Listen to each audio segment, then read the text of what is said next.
할렐루야. 1월 21일 토요일입니다. 사무엘상 1장 1절부터 8절까지 말씀을 읽고 은혜 나누도록 하겠습니다. 에브라임 산지 라마다임 소빔에 에브라임 사람 엘가나라 하는 사람이 있었으니 그는 여로함의 아들이요 엘리후의 손자요 도후의 증손이요 숲의 현손이더라. 그에게 두 아내가 있었으니 한 사람의 이름은 한나요 한 사람의 이름은 브닌나라. 브닌나에게는 자식이 있고 한나에게는 자식이 없었더라. 이 사람이 매년 자기 성읍에서 나와서 실로에 올라가서 만군의 여호와께 예배하며 제사를 드렸는데 엘리의 두 아들 홈니와 비느하스가 여호와의 제사장으로 거기에 있었더라.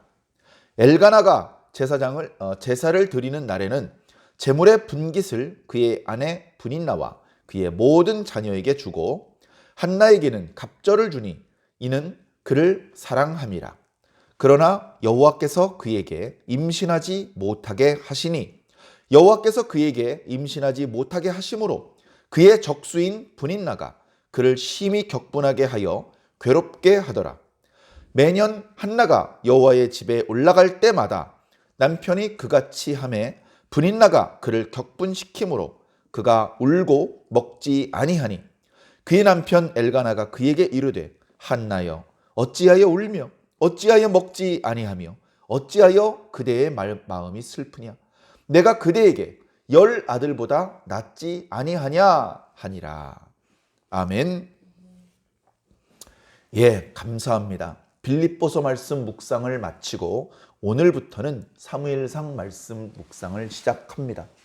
빌립보서 말씀을 전에 제가 무척 좋아했었습니다.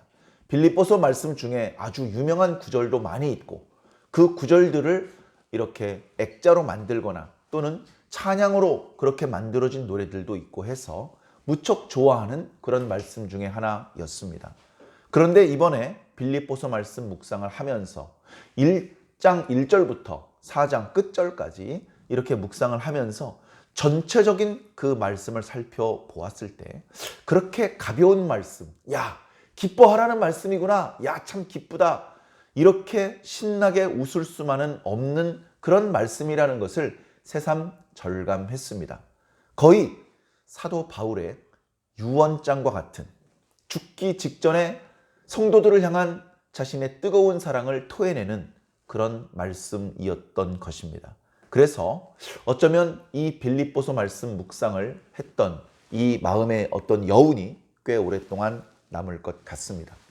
그리고 날짜는 어느덧 명절 연휴가 되었습니다.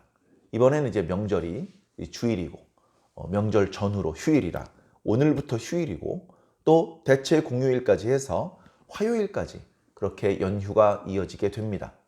이번 연휴에 강추위가 2차례 온다고 해서 다소 걱정입니다만 사랑하는 성도 여러분 건강 주의해 주시고 혹여 오가는 발걸음 하나님께서 인도하시기를 기도하는 마음으로 그렇게 오가시기를 바라고 가족들을 만나게 되거든 주의 이름으로 축복해 주고 덕담을 나누시면 좋을 것 같습니다.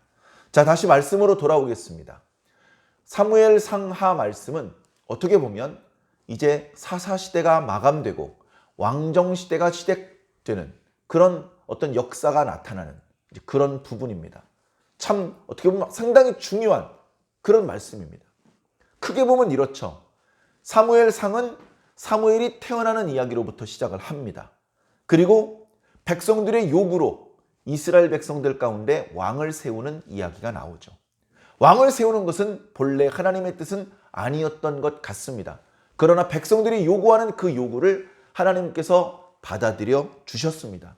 흔쾌히 기분이 너무 좋아서가 아니고 매우 만족스럽지 못하고 실망스럽지만 그러나 받아들여 주셨고 그렇게 해서 하나님께서 지목하신 사람에게 기름을 부어 이스라엘의 왕으로 세우는 역할을 다름 아닌 사무엘이 감당을 하게 됩니다. 우리가 잘 아는 것처럼 베냐민 지파 기스의 아들 사울이 이스라엘의 첫 번째 왕으로 등극하게 됩니다.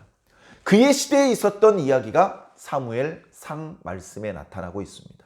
그리고 그가 왕이 되기 전에는 참 겸손하였고 그리고 참 이렇게 지혜롭게 모든 일을 이렇게 처리했었고 하나님에 대해서 진심이었었는데 뜻밖의 왕이 된 이후에 전혀 달라진 모습을 보여 하나님께서 무척 실망하셨고 그의 범죄가 누적되고 그가 회개하지 않자 하나님께서는 그를 왕으로 세운 것을 후회하시면서 또 다른 일꾼을 준비하셨습니다. 그래서 사울이 죽고 그의 아들 요나단도 죽고 사울의 가문 중에서 왕이 되지 못하고 전혀 별개로 유다지파 이새의 아들 다윗을 하나님께서는 왕으로 세우셨던 것입니다. 그가 사울이 살아있는 동안에는 도망 다닐 수밖에 없었지만 이제 사울이 죽임을 당하자 당당하게 역사의 전면으로 나와서 이스라엘의 임금으로 세움을 받게 됩니다.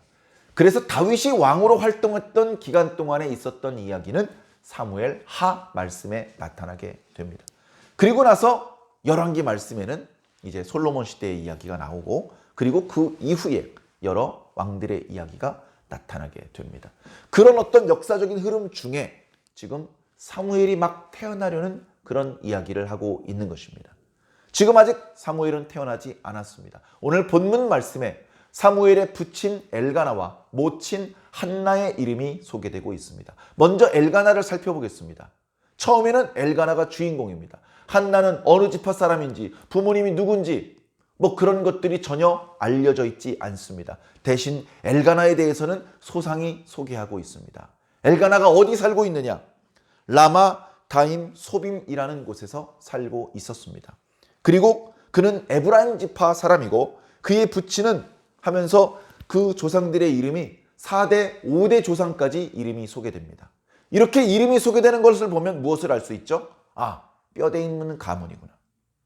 중간에 이상스러운 첩을 들이고 그런 것이 아니고 정통의 장자의 어떤 계승권을 가지고 있는 그런 뼈대 있는 집안의 사람이구나. 집안이 상당히 부유하구나. 넉넉하구나. 조상 대대로 동네에서 이장이 되었든 군수가 되었든 상당히 중요한 역할을 했던 사람들이구나. 뭔가 재물도 많구나. 많은 사람들의 존경을 받았구나. 리더십을 발휘하는 사람이었겠구나. 이런 것들을 알 수 있습니다. 그의 고향을 두 글자로 줄여서 보통 라마라고 부릅니다. 사무엘의 고향이죠. 그의 부친 엘가나의 고향이기도 합니다. 라마라는 말은 언덕이라는 뜻입니다. 그런데 오늘 본문 1절에는 그 본래의 명칭인 라마다임 소빔이라고 설명하고 있습니다. 라마다임 소빔은 무슨 뜻이냐? 숲의 언덕들이라는 뜻입니다. 숲이 누구죠? 엘가나의 5대 조상입니다. 얼마나 그 집안이 뼈대 있는 집안이면 동네 언덕이 자기 할아버지 이름으로 되어 있습니다. 그런 정도로 뼈대 있는 집안입니다. 어떤 경제적인 넉넉함이 있었는지 또는 우리가 알지 못하는 어떤 사연이 있었는지 모르지만 벌써 아내가 2명입니다. 아내를 많이 두고 싶죠? 예. 그러나 경제적으로 뒷받침되지 않는다면 집에 아내들을 위해서 여러 방들을 가지고 있지 않는다면 그 모든 가족들을 이렇게 지지해 줄 수 있는 넓은 밭과 품꾼들이 없다면 아내를 많이 가지고 싶은 욕심일 뿐 실제로 가지지는 못합니다. 그러나 엘가나는 두 아내를 두고도 충분히 먹여 살릴 수 있고 그 가정 전체를 지도할 만한 능력이 있었던 상당히 유력한 사람이었다는 것입니다. 그런 집안의 분위기를 소개하고 있습니다. 아내 2명의 이름이 소개되고 있는데 보통 어떤 아내가 정실인지 누가 첩인지 또는 아들의 이름들이 열거되면 누가 첫 번째 아들인지 두 번째 아들인지 자세하게 설명되지 않습니다. 그러나 이스라엘 백성들의 관습상 먼저 언급되는 아들이 첫째 아들입니다. 아내들 중에서도 먼저 언급되는 아내가 먼저 얻은 아내입니다. 그래서 엘가나의 아내의 이름을 소개할 때 하나는 한나요, 하나는 브닌나라라고 소개한 것을 보니 먼저 한나라는 여자를 아내로 맞이했고 나중에 브닌나라고 하는 여자를 아내로 맞이한 것 같습니다. 굳이 첩이나 이런 표현을 쓰지 않은 것을 보면 나중에 들어온 브닌나도 신분이 낮은 그런 첩이거나 그런 것이 아니고 동등한 대우를 받으면서, 그렇죠? 그러니까 무슨 노예 출신이거나 이방인 출신이 아니고 당당하게 그 가문에 들어와서 자기의 어떤 역할을 할 수 있는 당당한 이스라엘 지파 딸의 그런 어떤 여인들이 이제 엘가나의 집에 시집을 온 것 같습니다. 그런데 누가 더 지혜로웠는지, 누가 어리석었는지, 누가 더 아리따웠는지, 그렇지 않은지 그런 설명은 없고요. 지금 중요한 것은 자식이 있냐 없냐입니다. 예전에 야곱이 결혼을 할 때는요, 동생 라헬이 아리답다라고 그렇게 설명을 하고 있습니다. 성경이 상당히 인색합니다. 오지간히 아직 아름답지 않으면요, 아름답다는 말 잘 안 씁니다. 그런데 시작하면서부터 라헬은 아리따웠더라 이렇게 시작을 하고 있습니다. 그래서 그 아리따운 라헬의 모습에 야곱은 처음부터 마음을 빼앗겼었죠. 그래서 라헬을 정말 뜨겁게 사랑했고 죽는 그 순간까지, 결혼한 지 수십 년이 지나서 더 이상 젊었을 때의 팽팽함이 없어져서 주름살이 자글자글 하더라도 그래도 야곱은 진심으로 라헬을 사랑했고, 라헬이 죽자 그의 아들 요셉을 그리고 베냐민을 정말로 자기 목숨처럼 사랑하기까지 했습니다. 반면 그의 언니 레아는요, 알력이 부족하다, 시력이 약하였더라 이렇게 말하고 있습니다. 시력이 약하다 보니까 어떻겠습니까? 뭘 보려면 눈을 크게 못 뜹니다. 이렇게 눈을 가늘게 떠야만 겨우 뭘 볼 수 있는, 그러다 보니 여인으로서의 아름다움을 기대하기 어려운 상황이 되는 것이죠. 그래, 그때는 두 자매 사이에 누가 더 아리따웠는지에 대해서 강조하고 있었는데, 오늘 우리의 말씀 엘가나의 아내들을 소개하는 장면에서는 아리따고 아니고가 문제가 아니고, 그 집안이 얼마나 유력한 집안인지 그게 중요한 게 아니고 자식이 있냐 없냐가 중요한 것입니다. 먼저 시집온 한나에게는 자식이 없었습니다. 아들이 중요한데 아들, 딸을 막론하고 전혀 자식이 없었던 것입니다. 이게 웬일입니까? 사실 한나라는 이름은 참 좋은 이름입니다. 히브리어 하난이라는 말에서 나온 말입니다. 하난이라는 말은 몸을 굽혀서 도와주다, 은혜를 베풀어 주다, 은혜, 이렇게 번역되는 말입니다. 하난. 야곱이 자식들을 줄줄이 낳을 때가 있었죠. 그때 야곱이 고백을 했습니다. 이것은 신앙을 고백한 것이고 감사를 표현한 것입니다. 내가 하나님의 은혜로 자식들을 낳는도다 이렇게 표현을 했습니다. 내 힘으로 낳은 것이다, 우연이다 이렇게 말하지 않고 하나님 은혜 덕분이다 이렇게 표현을 한 것이죠. 실제로 하나님께서 도와주신 것이었습니다. 그걸 야곱이 마음속으로 느꼈습니다. 그러나 마음으로만 담지 않고 입술로 표현을 한 것입니다. 우리도 그렇게 살아야 됩니다. 하나님께 대한 감사함을 마음속으로 느끼는 게 먼저고 그걸 반드시 입술로 표현을 해야 됩니다. 또는 헌금이라든가 봉사라든가 어떤 형태로든 내 감사의 마음이 진짜라는 것을 보여드려야 됩니다. 하나님께 보여드려야 되고 나 자신에게 보여줘야 되고 저악한 세상을 향해서 보여드려야 됩니다. 그래서 그것을 굳혀야 됩니다. 나는 하나님을 찬양하는 사람이야. 난 하나님께 감사하는 사람이야. 난 하나님께 은혜 받은 것을 느끼는 사람이야. 그것을 표현하는 사람이야. 이런 것들을 자기의 이미지로, 정체성으로 굳혀야 되는 것이죠. 그때 야곱이 했던 말이 그런 겁니다. 하난 엘로힘, 하나님의 은혜로 내가 자식들을 낳는도다. 하나님의 은혜로. 한나는 이름이 벌써 하나님의 은혜입니다. 이름이 하나님의 은혜예요. 하나님의 은혜를 한나가 받았습니다. 뒤에 나옵니다. 브릿나에겐 별로 관심이 없어요. 브릿나에게는 이렇게도 저렇게도 아무것도 안 하십니다. 브릿나가 자식을 많이 낳은 것은 원래 남자하고 여자가 결혼을 하면 몸에 병이나 특별한 문제가 없으면 자식이 태어날 법입니다. 아들이 나오기도 하고 딸이 나오기도 하는 법입니다. 그런데 한나는, 그리고 엘가나는 몸에 아무 문제가 없었고 서로 사랑해서 합방도 많이 했는데 자식이 안 생깁니다. 왜 안 생기지? 하나님께서 은혜를 베푸신다면서? 은혜를 베푸시기 때문에 안 생기는 겁니다. 왜 자식이 없는지 2절에 의아합니다. 왜 자식이 없지? 자세한 설명이 없으면 엘가나가 브닛나만 사랑하고 한나는 섭섭하게 대접하는 것 같습니다. 한나가 묻는 장막에는 안 들어가는 것 같습니다. 근데 사실은 어떻죠? 한나를 더 사랑하는 모습이 뒤에 나타나고 있지 않습니까? 마음으로는 한나를 사랑하고 한나를 통해서 자식을 보기를 원하고 한나의 방에 더 자주 들어갑니다. 그러나 자식이 안 생겨요. 왜 안 생기나 봤더니 5절과 6절에 보니까 여호와께서 한나의 태를 닫으셨다는 거예요. 임신하지 못하게 하셨다는 거예요. 불임이죠, 불임. 오늘날은 임신이 됐을 텐데 안 되면 병원에 가봅니다. 어떤 원인인지. 여러 가지 원인이 있습니다. 과거처럼 여자에게만 문제가 있는 것이 아니고요. 남자에게도 문제가 있을 수 있답니다. 그래서 부부가 함께 가서 이런저런 검사를 받는다고 합니다. 그래서 원인을 알면 이제 그 문제를 해결하는 방법들을 이제 제안을 해줍니다. 그래서 조금 어려운 방법이지만 또 비용도 많이 들지만 어디서 다른 아이를 이렇게 데려오기보다 우리 그 두부, 당사자들의 유전자를 통해서 만들어진 진짜 자기 아이를 갖기 위해서 정말로 노력을 많이 하는 그런 부부들의 이야기를 저는 정말 많이 들었습니다. 근데 과거에는 그렇게 의학적으로 그 원인을 파악하기 어렵죠. 당연히 해법도 찾아내기 어렵습니다. 그러다 보니 미신적인 방법들만 막 횡행합니다. 미신적인 방법 쓰면 효과가 있을까요?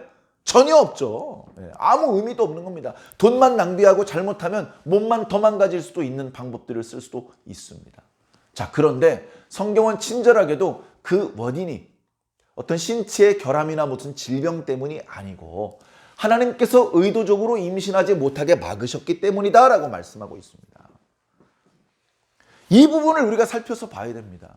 이해가 안 돼요. 하나님 은혜를 베푸신다면 분인나보다도 먼저 아이를 낳게 하셨어야죠. 먼저 아들을 낳고 그 가문에서 아주 그 한나의 어떤 지위를 높여주시고 한나의 체면을 세워주시고 그렇게 한나 편을 하나님께서 들어주셔야죠. 한나를 사랑하신다면서요. 아니 사랑하는데 왜 자식을 안 줍니까? 사랑하는데 왜 평안을 거두시고 환난을 주십니까? 사랑하시는데 왜 건강을 거두시고 질병을 주십니까? 사랑하시는데 왜 돈을 가져가시고 가난을 주십니까? 왜 그러십니까? 인간적으로는 이해가 안 되죠. 생각해 보십시오. 우리 사람들 좋아하는 사람이 있으면 선물을 줍니다. 그 사람이 가지고 있는 걸 뺏어가는 게 아니고요. 그 사람이 필요한 걸 준다는 말이에요. 그게 사랑이에요. 받는 것보다 주는 게 더 좋은 거 아니겠습니까? 물론 이런 건 있습니다. 부모가 자식을 아주 심하게 사랑하면 자식이 아무리 원해도 단 걸 안 주고 쓴 걸 줍니다. 자식을 용서해주고 싶고 한번 눈 감아주고 싶은데 너무 사랑하다 보면 회초리를 들기도 합니다.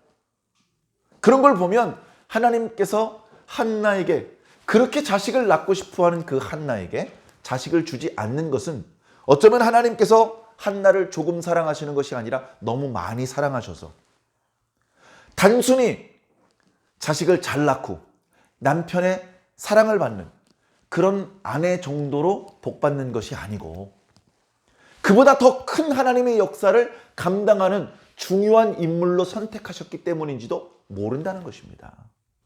그러니까 우리도 마찬가지죠.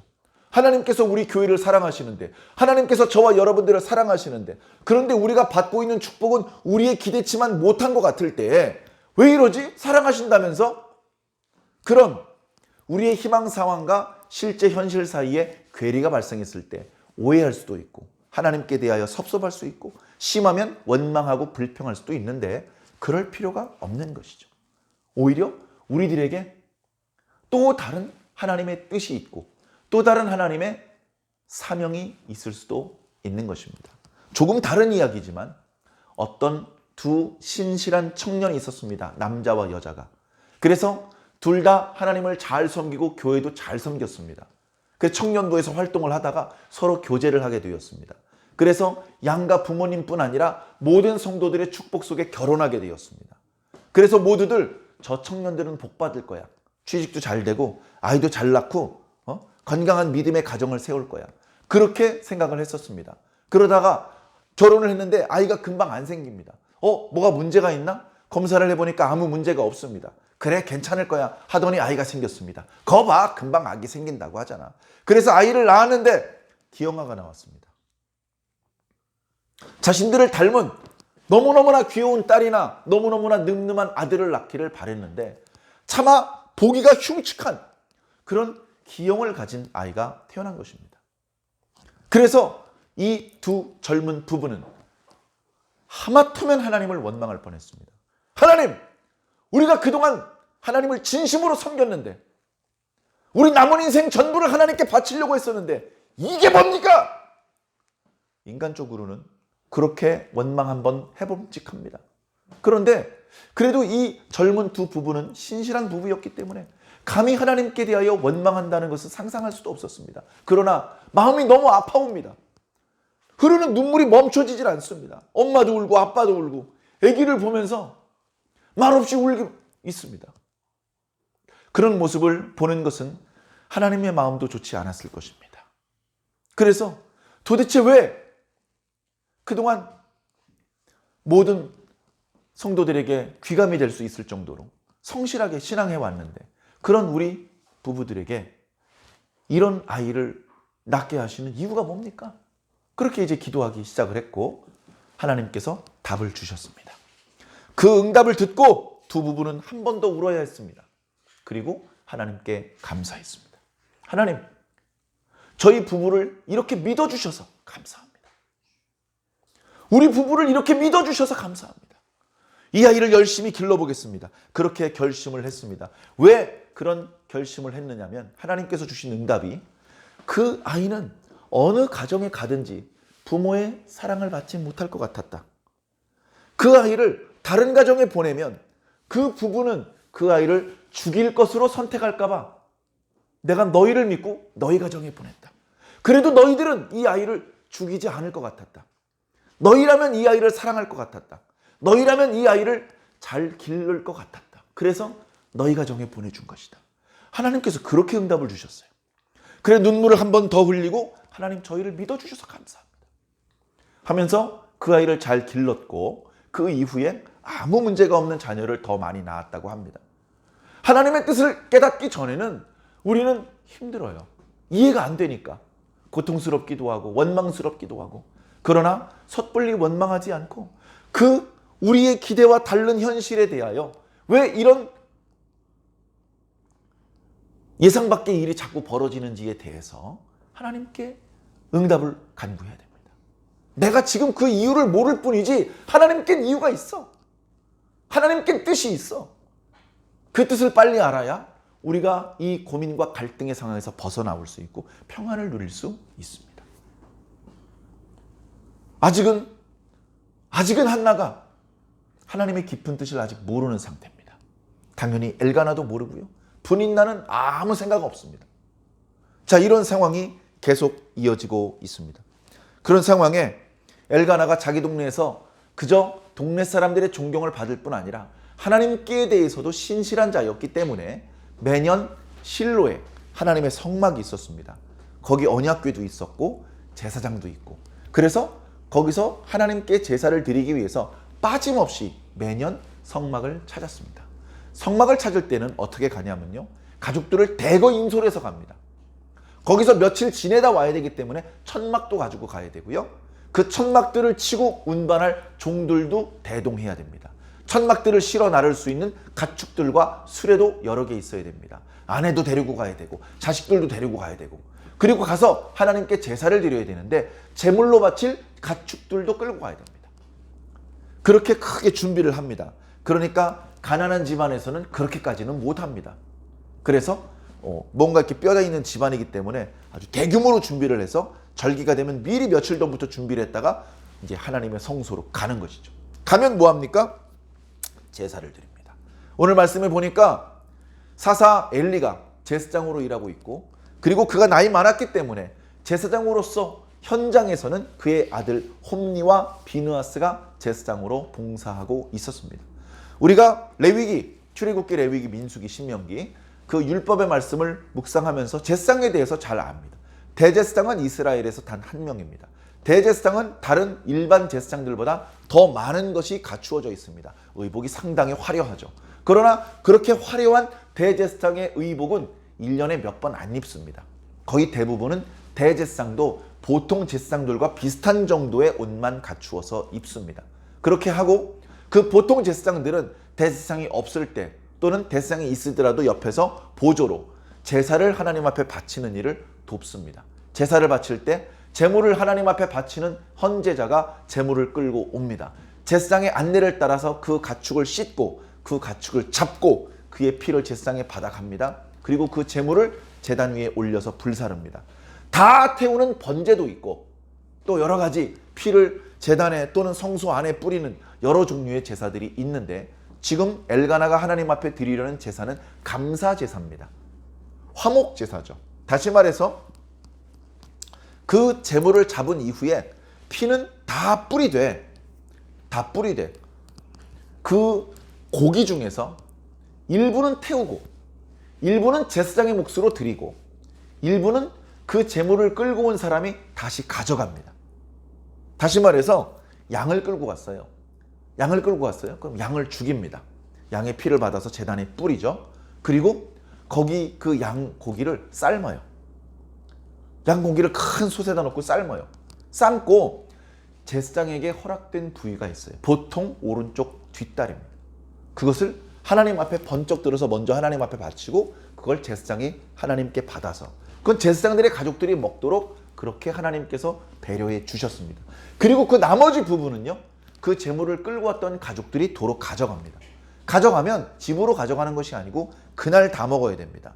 분량이 많으면 이틀이나 3일 동안 먹도록 되어 있으나 날짜를 어길 경우 법을 어기는 것이 됩니다. 그래서 그 음식은 다른 데 가져가서 먹는 것이 아니라 그 자리에서 먹습니다. 제사를 대표로 가족 중에 한 사람이 드렸으면 그 재물을 가지고 나와서 가족들에게 나누어서 모든 가족들이 하나님 앞에 그 음식을 먹습니다. 그러면 거기 그 음식을 함께 먹었던 모든 가족들이 함께 하나님께 제사를 드리는 것이 되는 것이죠. 그러니까 우리나라에서 제사를 드리고 끝난 음식을 가족들이 나눠 먹는 것도 비슷한 풍습입니다. 그래서 사도 바울이 이방신에게 바쳐졌던 제물을 먹는 것에 대해서 주의를 주었던 것도 그런 의미가 있는 것입니다. 자, 어찌되었건 그렇게 매년제를 드리는데 그래서 제사를 잘 하나님 앞에 드리고 제사장에게 제물을 받지 않습니까? 그러면 그 많은 제물을 대표로 엘가나가 받았지만 자기 혼자 먹는 것이 아니고 가족들에게 다 나누어 줘야 됩니다. 가족들에게 다 나누어 줘서 한 사람도 빠짐없이 심지어 가축이라든가 수레라든가 또 이 천막 같은 걸 운반했던 종들한테도 다 먹을 것을 주는 겁니다. 그렇게 먹을 걸 나눠주는데 당연히 가족들에게 더 좋은 걸 주겠죠. 가족들, 자기 아내, 자기 아들, 딸들에게 더 좋은 걸 주겠죠. 근데 그때 한나에게는 갑절을 주었다고 말씀하고 있습니다. 한나는 왜 갑절을 줬을까요? 한나는 뚱땡이니까, 많이 먹으니까? 못 먹는데 왜? 사랑하니까. 먹고 남기는데도 자꾸 그 밥그릇에 덜어주는 거예요. 그 마음 아시죠? 어차피 그 사람이 그걸 다 먹을 수 없는 걸 아는데도 자꾸 그 사람 밥그릇에다가 좋은 부위를 자꾸 올려주는 겁니다. 그걸 분인나가 볼까요? 안 볼까요? 보죠. 분인나가 기분이 좋을까요? 안 좋을까요? 안 좋죠. 아니 말이야, 내가 조금 늦게 시집 오긴 했지만 자식을 낳아준 건 내가 먼저잖아. 아니 근데 우리 남편이 왜 자꾸 애기도 못 낳는 저 여자를 저렇게 잘해주는 거지? 아유 속상해. 그러면서 남편 몰래 한나를 괴롭힙니다. 야! 아직도 자리 보존을 하고 버티고 이 집안에서 뜯어먹으려고 그래. 애도 못 낳으면서 나가! 얼마나 도저히 입으로 옮길 수 없는 더러운 말을 한나에게 쏟아냈겠습니까? 오늘 말씀에 참 이렇게 부드럽게 격분시켰다. 격분이 뭐야? 급격하게 분노하게 만들었다는 거예요. 도대체 어떤 말을 하면 우리가 격분합니까? 그런 말을 지금 분인나가 한나에게 한 것입니다. 너무 화가 나서 그만 참지 못하고 어쩌다 한마디 한 게 아니고 지속적으로 매년 그렇게 했다는 겁니다. 제사가 끝나고 그 고기를 가족들에게 나누어 줄 때 한나에게 2배씩 주는 것을 엘가나도 매년 그래요. 왜? 진짜 한나를 사랑하니까. 그러니까 그 한나를 괴롭히는 것도 누가? 분인나가. 어쩌다 한 번? 아니 계속. 매년 그렇고 아마 제사를 드리지 않는 일상 평소의 시간에도 틈만 나면 한나를 무시했을 겁니다. 아이고 나는 아기가 있는데 저 아기 없는 여자 저 외로워서 어떡하나. 저 여자 구실도 못하는 여자 우리 집에 또 있네. 뭐 이런 식으로 입만 열면 한나를 욕하고 그리고 분인나 주변에 사람들이 모입니다. 어차피 엘가나의 제사는 저 분인나의 아들 중에서 상속을 받을 거야. 그러면 이 집안의 주인이 엘가나가 사랑하는 한나가 아니고 분인나가 주인이 될 거니까 미리 동네 사람들이 분인나에게 줄을 섭니다. 분인나하고만 인사를 나누고 분인나와 함께 한나를 욕하고 그 모든 것을 다 알고 있지만 한나는 반격하지 않습니다. 안 그래도 힘든데 왜 이렇게 나를 욕하는 거야? 여보, 분인나가 나를 저렇게 욕하고 있어. 이런 말을 안 해요. 그냥 혼자 웁니다. 혼자 울어요. 그리고 그렇게 많이 챙겨줬는데 오히려 한 사람 목도 못 먹어요. 한나가 평소에 우울했는데 모처럼 실로까지 나와서 이렇게 맛있는 음식을 먹을 수 있는 기회에 이거 먹고 한나가 한번 활짝 웃어줬으면 좋겠는데 한나가 여기선 더 울고 더 속상해합니다. 그러니 엘가나의 마음이 기쁘겠습니까? 엘가나도 입맛이 뚝 떨어졌을 거예요. 얼마나 답답하면 오늘 말씀 8절에 엘가나가 한나에게 이렇게 말합니다. 여보 한나요, 어찌하여 웁니까? 왜 이렇게 먹지를 않습니까? 왜 이렇게 슬퍼합니까? 이렇게 말하는 걸 보니까 한나가 불임나 때문에 고통당하고 있는 것을 고자질하지 않은 것 같아요. 그냥 한나 혼자 속으로 삭히는 겁니다. 얘기를 합니다. 내가 더 잘해줄게요. 내가 10 아들보다 당신을 더 잘해줄게요. 내가 잘해주면 되지 않습니까? 이제 그만 오세요. 이제 좀 음식을 잡수세요. 이렇게 자기 아내를 위로해주고 있습니다. 이런 모습을 보면 엘가나 참 좋은 사람인 것 같아요. 엘가나는 집안도 좋고 성격도 좋고 신앙도 좋고 한나를 대우하는 이런 모습이 참 진실해 보입니다. 하나님께서 한나를 사랑하시는 게 확실합니다. 다만 딱 하나, 아이가 생기지 않는 것, 그 한 가지 문제가 있을 뿐이죠. 여러분, 우리 삶에 다 잘 되는 것 같은데 하나 문제가 생기면 그거 붙잡고 기도하시면 됩니다. 얼마나 감사합니까? 고민스러운 일이 100개면 어느 걸 먼저 붙잡고 기도해야 될지 참 난감할 텐데 대부분의 문제가 다 해결이 되었고 왜 그렇게 되었는지 다 파악이 되었고 도저히 왜 그렇게 되는 것인지 알 수 없는 그런 심각한 문제가 하나 남았다면 그거 죽기 살기로 하나님 앞에 기도하면 됩니다. 그거 하나만 기도하면 되는 거면 그거 하나 붙잡고 밤새도록 기도해야 됩니다. 해결받을 때까지. 그래서 이어지는 말씀을 보면 드디어 한나가 기도하러 성막에 가는 장면이 나타납니다. 거기서 한나는 자기 마음을 하나님께 다 쏟아냅니다. 다 쏟아내. 다 하나님께 쏟아내고 눈물 닦고 밥 먹습니다. 이제 모든 자신의 근심, 속상한 마음 이걸 다 하나님께 토스한 거예요. 이제 자기 근심이 아니라 하나님 근심이에요. 이 문제는 이제부터 하나님이 고민해야 될 문제야. 그렇게 하나님께 다 넘겨드리고 이게 기도입니다. 다 넘어가지 않았으면 기도가 아직 안 끝난 겁니다. 그래서 어떤 분은 5분이면 기도가 끝나는 분도 있고 어떤 분은 5시간을 기도했는데 아직도 기도가 끝나지 않은 분이 있습니다. 기도 말을 더 많이 늘어놓아야 기도가 끝나는 것이 아니고 우리들의 마음이, 우리들의 근심이 하나님께 완전히 넘어가야 기도가 끝난 것입니다. 이제 마음이 홀가면해지고 가벼워져서 편안한 마음으로 눈물을 닦고 얼굴을 씻고 음식을 먹을 수 있게 되는 것이죠. 우리들의 삶 가운데도 우리가 이해할 수 없는 문제들이 다가올 수 있습니다. 그 문제들은 저 선생님에게 가도 되겠습니까? 이렇게 허락을 받고 오는 게 아닙니다. 문제가 하나만 오지 않고 2개, 3개가 동시에 오면 정말 힘듭니다. 사랑하는 성도 여러분, 그런 문제들이 안 찾아올 수는 없습니다. 여러분, 아무리 고요해도 바닷가에 어찌 파도가 치지 않을 수 있겠습니까? 잔잔한 파도가 계속 이어지다가 어떤 때는 감당하기 힘든 큰 파도가 찾아올 수도 있습니다. 파도가 오는 것이 이상한 것이 아닙니다. 견딜 수 있는 힘을 준비하지 못한 나에게 문제가 있는 것일 수도 있고 그것과 무관하게 하나님의 뜻이 있는 것일 수도 있습니다. 그것이 무엇인지 빨리 기도로 알아내시고 더 이상 불평하거나 왜 이렇게 되는 거지? 근심하지 마시고 하나님께 응답을 받으시고 하나님의 길을 열어주시는 것들을 발견하셔서 하나님께서 인도하시는 대로 그 고통에서 빠져나오시기 바랍니다.